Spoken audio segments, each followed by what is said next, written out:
रोके कहते, बेटा गोकर्ण, मेरा पुत्र धुंधकारी मुझे कष्ट दे रहा है। तब गोकर्ण ने उपदेश दिया कि पिताजी, आप धुंधकारी को अपना पुत्र क्यों मानते हैं? वो तुम्हारा पुत्र नहीं। संत डोंगरे जी ने और अखंडानंद जी महाराज ने भागवत के भाष्य में वर्णन किया, हम लोगों को संतानें जो मिलती हैं या परिवार जो भी मिलता है उसमें 3 कारण होते हैं। पिता को पुत्र मिला, अगर वो पिता के अनुकूल चलने वाला पुत्र है तो पिता के अच्छे कर्म का ये परिणाम होता है।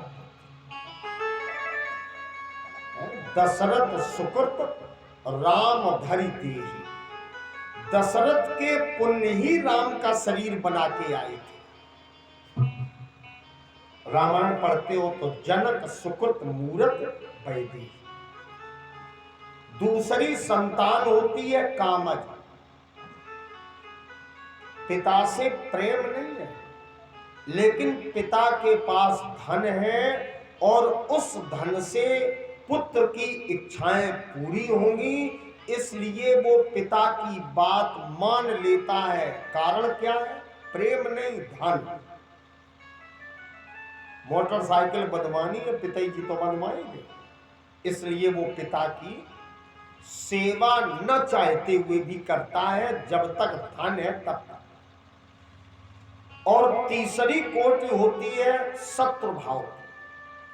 किसी जन्म का शत्रु जब बदला नहीं ले पाता तो परीक्षित जी पुत्र बन के आता है, तब भोजन भी करेगा, चैन से सोएगा, लेकिन आपको सोने नहीं देगा।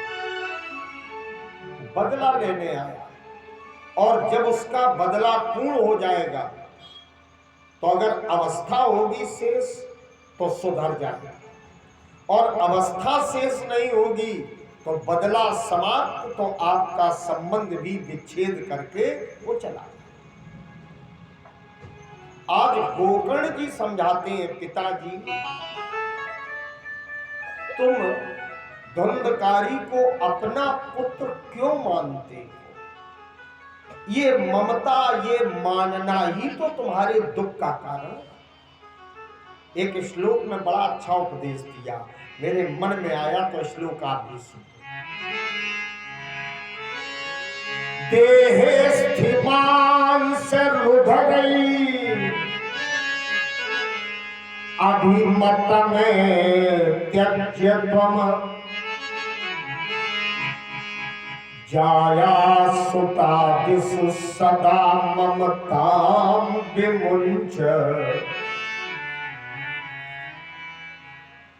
पश्यानिसिं जगदिदं क्षणभङ्गनिष्ठम् वैराग राग रसिको भवभक्ति निष्ठा। देहस्थ, शरीर में पिताजी हड्डियां, मांस है, खून है, और इस शरीर से ही हमारा ममता का संबंध बन जाता है। प्रेम से बोलो राधे। अच्छा, संबंध शरीर से होता है कि संबंध आत्मा से? शरीर से। उदाहरण समझे, एक पुत्र पैदा हुआ किसी मां के, तो पिताजी से पूछो क्यों प्रसन्न हो, तो पिताजी क्या कहेंगे? बेटा हुआ। अच्छा, फूफा से पूछो तो क्या कहेंगे?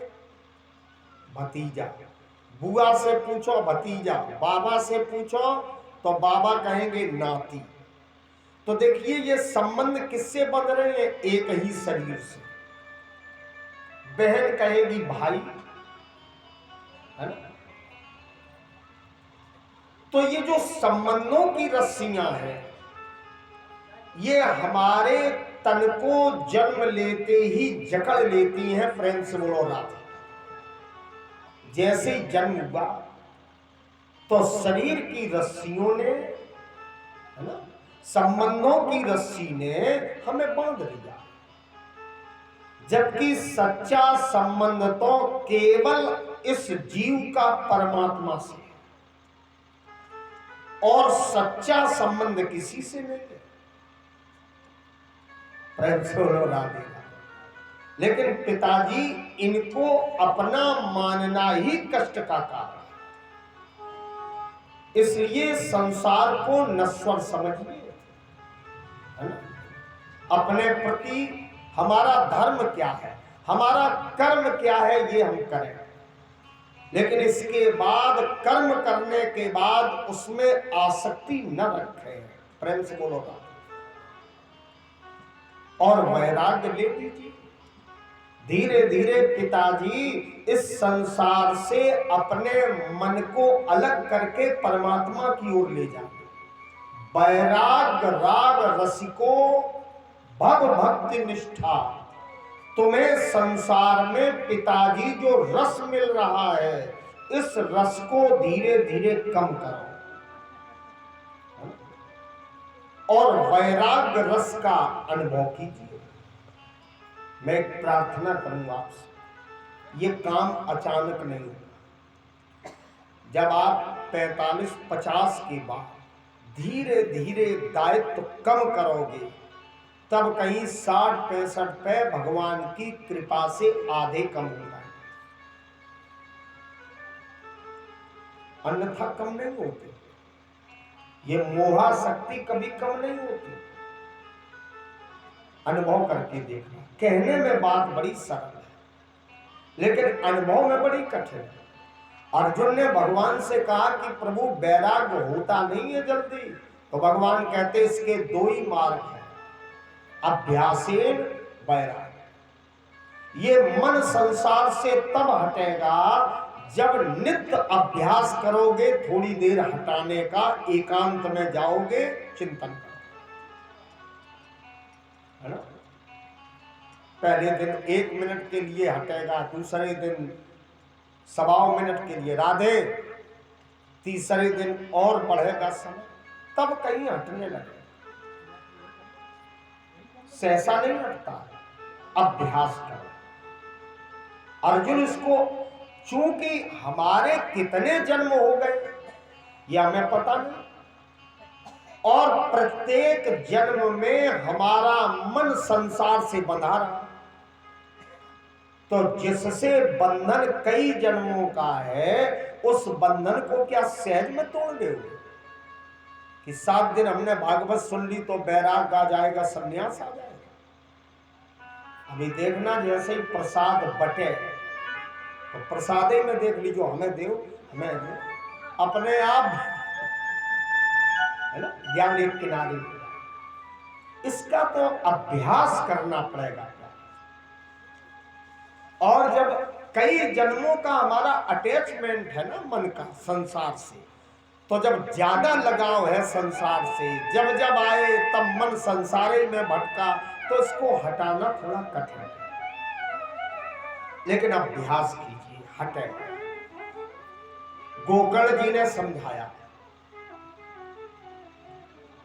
और जब कोई आचरणवान पुरुष समझाता है तो मन थोड़ा बदलता है।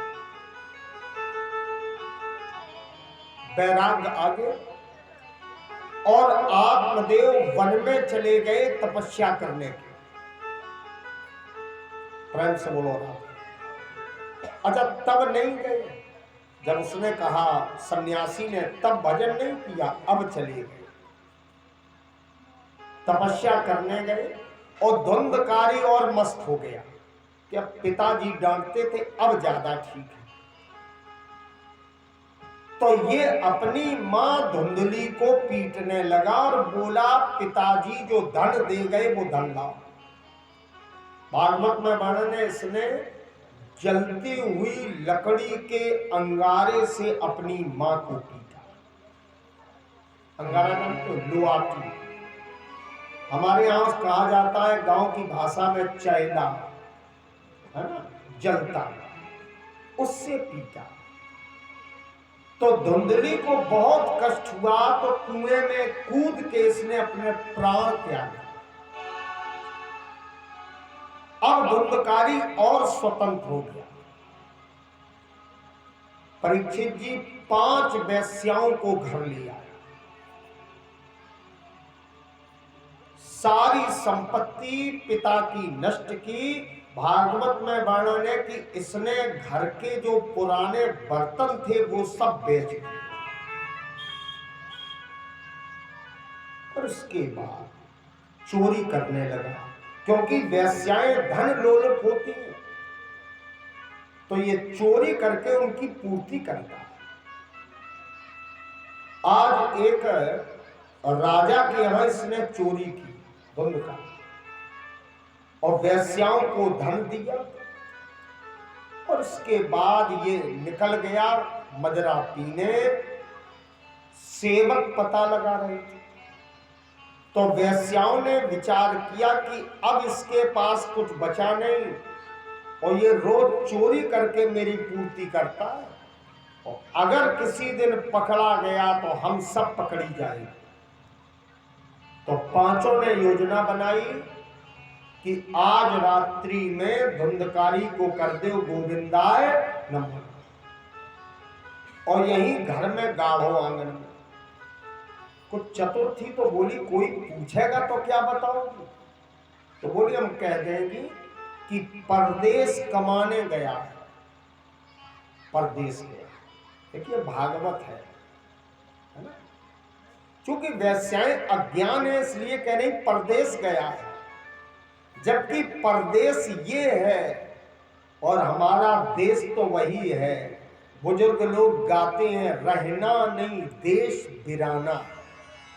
यहां हम परमानेंट नहीं है, यहां हमारा एग्रीमेंट है। जितने वर्ष का एग्रीमेंट है प्यारे उतने ही दिन रहना है।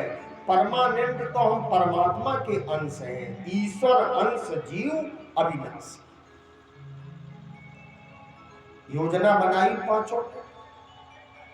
धुंधकारी जब रात्रि को आया तो चारपाई से कसके इसको बांधा पांचों, और वही जलता हुआ लकड़ी का अंगारा लाया। तो तप्त अंगारा, तप्त माने जलता हुआ, अंगारा समूहांश, सारे अंगारे एक साथ धुंधकारी के मुख में पांचों वेश्याओं ने जबरदस्ती प्रवेश करा। दहकता हुआ कोयला, हाथ पांव बंधे, अकाल मृत्यु हुई, तड़प करके। तो परीक्षित जी महान प्रेत बना है, और जब प्रेत योनि में गया तो इसको अपार दुख मिले। कहां मानव योनि और कहां प्रेत योनि। मानव योनि इतनी अच्छी है कि देवता भी प्रार्थना करते हैं कि एक बार मनुष्य बना दो। इसमें मानव शरीर में भोग के साथ साथ योग भी हो सकता है? परमात्मा से जुड़ भी तो सकते हैं, लेकिन और किसी योनि में केवल भोग है, योग नहीं है। अनुभव करना, पांव में कांटा लगा तो मानव योनि में हम क्या कह सकते हैं? राम, अरे राम, या हाय राम, या हे राम। लेकिन किसी जानवर के डंडा मारिए तो वो ये नहीं कह पाएगा हे राम। इसमें भोग भी है और योग। अब धुंधकारी जब दुखी हुआ तो अब सोच रहा है कि हमने बहुत गलती की, अब प्रेत योनि से मुझे मुक्ति मिल जाए। सूत जी कहते ऋषियों, उधर सनत कुमार समझाते हैं देवर्षि नारद कि नारद जी, एक दिन की बात, कि भाई गोकर्ण अपने घर में रात्रि में शयन कर रहे थे और तीर्थ करके आए थे। धुंधकारी वहीं पहुंच गया और बेचारा रो रहा है। देखो, प्रेत कभी बोलता नहीं है। प्रेत हमेशा घू घू की आवाज करता है, इसको वाणी नहीं मिलती, ये बोल नहीं पाता, तो रो रहा है। और जब रो रहा है तो गोकर्ण जी ने सोचा कि आधी रात का समय मुझे नींद से जगाया और ये कोई छाया है जो कभी कभी बकरा बनती है, कभी मेढ़ा बनती है, कभी भैंसा बनती है, आखिर ये कौन है? तो जल छिड़का। जैसे ही कमंडल से जल छिड़का तो धुंधकारी को वाणी मिल गई। तो आज रोते हुए अपने भाई गोकर्ण जी से कहता, अहम भ्राता तुदीयोस। गोकर्ण जी ने पूछा, तुम कौन हो? तो रो के कहता है, मैं तुम्हारा भाई हूं। भाई रो के, मैं तुम्हारा भाई हूं। गोकर्ण जी पूछते, तुम्हारा नाम क्या है? धुंधकारी इति नाम था, मेरा नाम धुंधकारी है। अरे भैया धुंधकारी, हमें बड़ा दुखद समाचार मिला कि तुम्हारी मृत्यु हो गई, तो तुम्हारा गया जी में हमने पिंड दान किया और गया श्राद्ध कर दिया। ब्राह्मण वंश में जन्म लेके तुम प्रेत योनि में कैसे आ गए? तो कहने लगा, स्वकीयेनेव दोषेन। भैया किसी का दोष नहीं, स्वकीयेनेव दोषेन, इसमें दोष मेरा है, इसमें गलती मेरी है, इसमें अपराध मेरा है, और मैंने अपनी गलती के कारण अपना ब्राह्मणत्व तो स्वयं नष्ट कर लिया। स्वकीयेनेव दोषेन ब्राह्मणत्वं नाशितम मया। और मैं प्रेत योनि में आ गया, अपने कर्म का फल भोग रहा। गोकर्ण जी बोले, गया जी गए थे तब भी मुक्ति नहीं मिली। धुंधकारी कहता है, एक ही बार तो गए हो, अगर मेरे नाम से 100 बार भी कोई गया करे तो शतेनापि गया श्राद्धेन मुक्ति में न भविष्यति। शतेना 100 बार भी यदि मेरे नाम से गया जी जाया जाए तो भी भैया गोकर्ण मुझे मुक्ति नहीं मिलेगी। अब मेरी मुक्ति का उपाय कीजिए। तब गोकर्ण ने कहा, रात्रि भर रुको, कल कोई उपाय पूछिए। गोकर्ण सूर्य भगवान के भक्त थे, गायत्री जपते थे।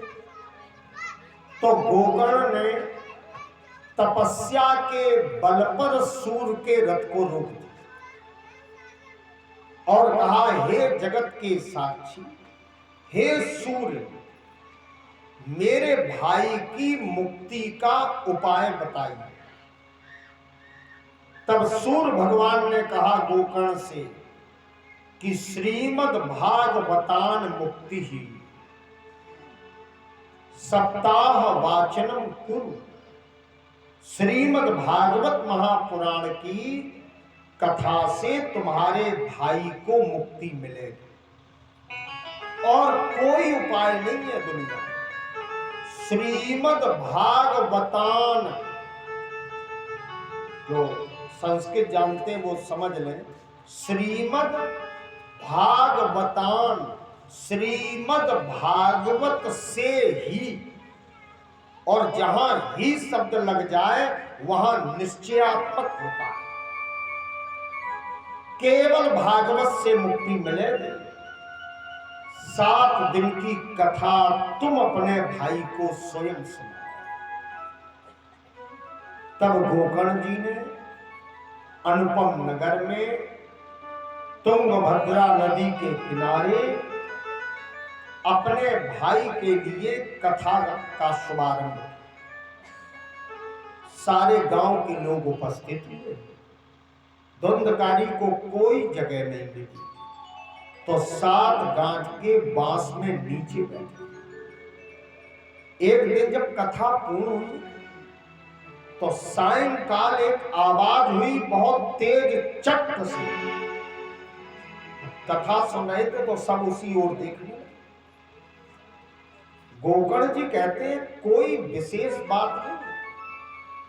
एक दिन की कथा मेरे भाई ने सुनी तो एक गांठ चटकी, और 7 दिन की कथा में 7 गांठें चटकी, और गांठों का खुल जाना ही मुक्ति है। देखिए वेद कहता है ग्रंथ भेदनम ही मुक्ति। गांठों का भेदन हो जाए इसी का नाम मुक्ति। अच्छा, रामचरित से समझिए। रामचरितमानस में उत्तरकांड में भी गांठ खोलने का उपाय बताया गया।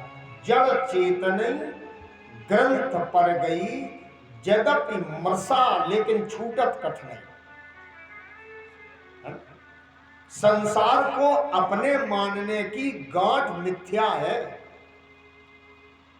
जैसे हम लोग जाते हैं जब शमशान पर तो हर व्यक्ति कहता है अरे संसार बेकार है, सब कुछ नहीं है। और जैसे ही लौट के आए वो पानी पत्ता करो, सब ज्ञान गाए। तो वो गांठ नहीं खुल रही है अविद्या। ये गांठ खुल जाना, गांठें टूट जाना, गांठ से ऊपर उठ आना ही मुक्ति है। अब आप भागवत का रहस्य समझो। देखिए आत्मदेव जीव है, धुंधली ये माया है, और गोकर्ण धर्म है, धुंधकारी अधर्म है। प्रेम से बोलो राधे।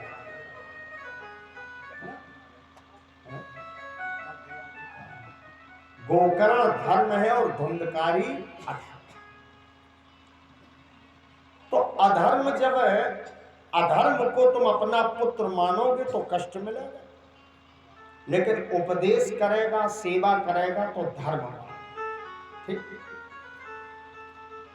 अच्छा, अब 5 वेश्याएं कौन है जो हमें बांधती है? 5 वेश्याएं शब्द, स्पर्श, रूप, रस और गंध। इन 5 के चक्कर में ही जीव बन जाता है। शब्द कानों को प्रिय लगता है? जैसे कई दादा दादा बोले हाँ, जैसा दादा यही हो और कोई है ही नहीं दादा, कानों को प्रिय लगता है। स्पर्श त्वचा को प्रिय लगता है। बेटा आया हृदय से लगा, बेटी आई हृदय से लगा। रूप, नेत्रों ने देख लिया कि ये अपना है, ये पराया है ना? ये चाचा का है, ये हमारा सगा है, जबकि सगा वो भी नहीं है। सगा तो हमारा शरीर नहीं है। हम जैसे 20 साल पहले थे वैसे आज नहीं है। अगर शरीर मेरा था तो चला कहां गया? बचपना आया और चला गया, किशोरावस्था आई और चली गई, युवावस्था आई और चली गई, और शीशा रोज देखते रहे फिर भी न रोक पाई। पौगंड अवस्था आई, चली गई, इसके बाद बुढ़ापा आया। आया कि नहीं आया? तो अब ये शरीर मेरा, उंगली मेरी, सब मेरा, तो ये कहाँ जा रहा है? हम इसको क्यों नहीं रोक पा रहे? लेकिन केवल अनुभव नहीं करते, एकांत में चिंतन नहीं करते। आज के 15 साल पहले, है ना, तखत पे चढ़ना तो दूर, एक तखत से दूसरे तखत पे जाने में कोई देर लगती थी। अब कह दो तो ऐसा नहीं हो सकता। तो परिवर्तन होता है। ये संसार मृत्यु की ओर प्रतिपल बढ़ रहा है परीक्षित। यही 5 वेश्याएं हैं जो सबको बांधती हैं। रूप, रस, जीव को बड़ा प्रिय है रस, है ना। तो शब्द, स्पर्श, रूप, रस और गंध, नासिका को प्रिय ज्ञानेंद्रियां हैं। अब इनकी 5 रस्सियां भी हैं भाई, 5 वेश्याएं और 5 ही रस्सी से बांधा। तो रस्सियां कौन है? छिद्र, जल, पावक, गगन और सखी। इन्हीं में तो ये बंधा है। एक भी रस्सी कमजोर पड़ जाए तो तत्काल, अगर पानी वाली रस्सी कमजोर पड़ जाए तो तत्काल डॉक्टर कहता है ग्लूकोज लगाओ, जल्दी लगाओ, पानी की कमी हो रही है। हर तत्व की आवश्यकता। इसके बाद जो 7 गांठ का बांस है, जिसमें जीव फंसा है नीचे तक, वो गांठ जरा देख लें। काम, क्रोध, लोभ, मोह, माया, ईर्ष्या और सबसे ऊपर की गांठ है अहंकार। है? सब गांठें टूट गई, लेकिन अहंकार ये बहुत कठिन गांठ है खुलना। नारद जैसे ज्ञानी पुरुष को अहंकार हो गया कामदेव को जीतने का। जिता काम अहमित मन मान। किसी किसी को भजन का अभिमान हो जाता है कि हम रोज करते हैं 11 माला, अभिमान है। हमने इतने यज्ञ कराए, अभिमान है। हमने इतने तीर्थ किए, ये सात्विक अभिमान है। जब इसको भी तोड़ लेता है जीव, तब परमात्मा की अहित की कृपा और परमात्मा का परम पद उसको प्राप्त होता है, जहां पहुंचने के बाद जीव को कभी मृत्युलोक में आना ही नहीं पड़ता। यत् गत्वा न निवर्तन्ते तत् धाम परमम् हम। वो भगवान का परम। सनत कुमार कहते हैं देवर्षि नारद से कि जब धुंधकारी जैसा अधम से अधम, पापी से पापी व्यक्ति भागवत की कथा सुन के प्रेत योनि से मुक्त होके भवसागर पार कर सकता है, और जब 7 गांठें टूटी और कथा पूर्ण हुई तो एक सुंदर विमान में बैठ के गया है धुंधकार, और तुलसी की माला डाले हुए, पीले वस्त्र पहने, मुस्कुराते हुए, भगवान का नाम लेते हुए सबके देखते देखते गया। क्योंकि 2 ही विमान आए थे, एक धुंधकारी के लिए, गोकर्ण के लिए। गोकर्ण बोले कथा सबने सुनी और विमान 2। बोले कथा सुनी सबने नहीं है, धुंधकारी को कष्ट मिले थे इसलिए कथा सुनने में इसकी रुचि थी। और तो गांव के लोग उपस्थित हुए, बोले ठीक है चलो कथा सुन। लेकिन धुंधकारी ने सुनी और सुनने के बाद गुनी। ठीक, तो हम लोग कथा सुनते तो हैं लेकिन गुनते नहीं है। प्रेम से बोलो, है ना। सुन करके गुनिए, मनन कीजिए, और जहां हमारे आचरण खराब हैं उनको सुधारने का प्रयास कीजिए, तब फल मिलेगा। अगर हम सुनते रहे, कोई हमसे रोज कहे पेड़ा पेड़ा पेड़ा पेड़ा, हम रोज सुने, मिठास आ जाएगी। मिठास तो तभी आएगी जब जीभ पर रखने को मिलेगा। वैसे ही शास्त्रों का ज्ञान जब आचरण में बोया जाता है, जब अपने जीवन में उसको लागू करते हैं, तो परीक्षित ये फल देता है, इसमें कोई संदेह नहीं है। प्रेम से बोलो। तब गोकर्ण जी बोले तो विमान ये दूसरा वाला खाली ले जाओ। चलेंगे तो गांव के सब लोग।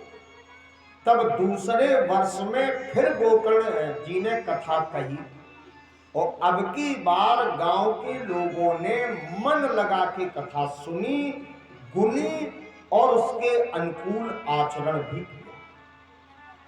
तो जैसे राम जी के साथ अयोध्यावासी विमान में बैठकर साकेत धाम को गए थे, वैसे ही गोकर्ण के साथ अनुपम नगर के समस्त भक्त विमान में बैठ करके गोलोक गए हैं, भगवान के परम पद को प्राप्त।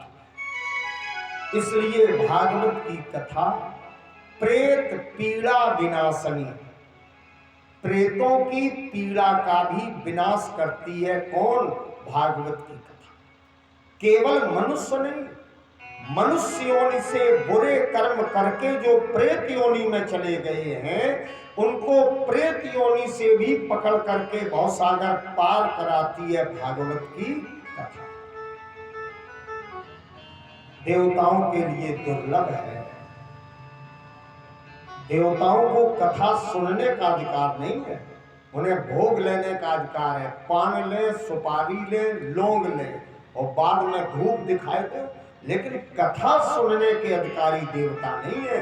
वो मानव शरीर ही एक ऐसा विचित्र, एक अद्वितीय कलेवर मिला है कि हम मानव शरीर से शुभ कर्म, सत्कर्म, धर्म का आचरण और परोपकार, सदाचार, संयम, नैतिकता, ज्ञान, ये सब मानव शरीर से ही सुलभ है।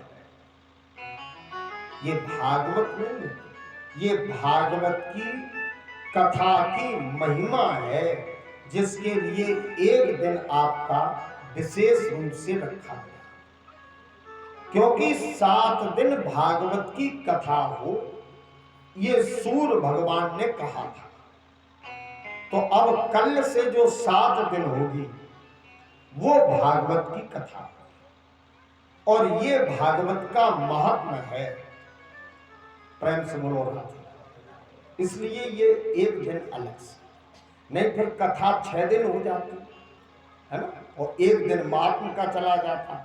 आप अनुभव करते, क्योंकि इस कर्म कांड में एक बात और है कि अगर आप किसी उद्देश्य से कथा कराएं तो हमें भागवत के सारे नियमों का पालन करना चाहिए। अन्यथा नियम, कुछ नियम है कि जितने दिन कथा सुने उतने दिन कम से कम मदिरा पान, अभक्ष भोजन, किसी को अपशब्द बोलना, मुख को अपवित्र करना, ये अच्छी बात है।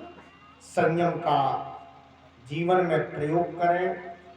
एक बार भोजन करें तो ज्यादा अच्छा, कथा का सुनता, और एक बार फलाहार करें। भूमि पर या तखत पर शयन करें, है ना, चारपाई पर शयन ना करें।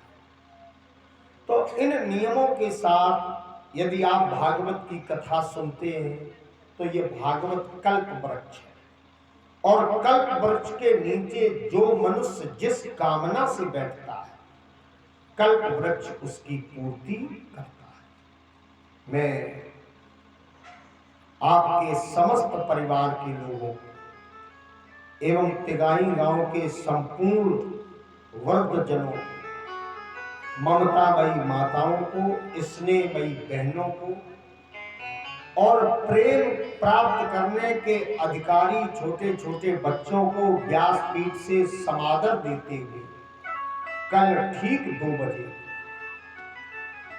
भागवत जी की कथा में उपस्थित होने का निमंत्रण देते। कथा के प्रारंभिक चरण में जो भी भक्त पधारे हैं, मैं व्यासपीठ से सबका बहुत बहुत सम्मान करते हुए निवेदन करता हूं कि 7 दिन हमारा आपका ये सत्संग चलेगा, तो बड़े प्रेम के साथ सुनिए। और जहां जिस श्लोक का अर्थ समझ में ना आवे तो हमारे आपके बीच संबंध श्रोता वक्ता के साथ साथ संबंध हमारे